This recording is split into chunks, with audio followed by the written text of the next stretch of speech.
both today and in your speech on second reading, you gave us very folksy examples of ordinary, folks placing small wagers on sports games. And if that's what we were talking about, I would have no concerns about this bill. What I am very concerned about is that I believe that this bill lays the groundwork for very high volume sports betting in the midst of games, where a company like Rogers, for example, proposes to set up a platform, you could imagine, where you're betting not just on the outcome of the game, but on the outcome of every play.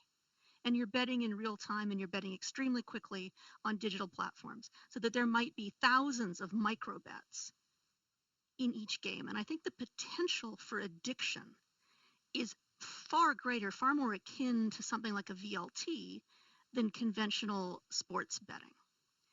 And so I'm wondering, when your answer to Senator Monsión was very hopeful about addiction, if you have given consideration to the fact that we are not talking about people making friendly wagers on the Rough Riders or the Elks, but instead this kind of instantaneous, very quick digital platform where the money would move very, very quickly. People would be watching on their phone, betting on their phone. It would be instantaneous. There would be that the instant adrenaline rush, which is part of that addiction cycle.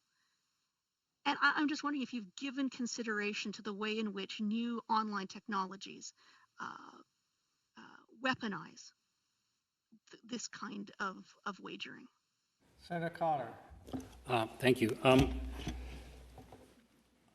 I had a decent understanding of some of these questions with respect to gaming in the 1990s. I served on the board of directors of the Gaming Framework Corporations. And one of the things I learned then, and in fact I was reminded of it kind of implicitly in the question that Senator Black asked earlier about horse racing, is that one of the great challenges of horse racing is that the feedback is slow. You've got to wait for a whole race, go for a whole evening, and how many races are there in the course of an evening or an afternoon? Not too many. And what's happening with people in gaming is that the more instantaneous feedback feeds their enthusiasms, and people are, I guess, losing patience for waiting.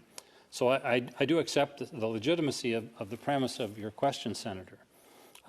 But that can be said about almost anything now. We have VLTs as an example that you gave. VLTs seem to me to be shockingly addictive.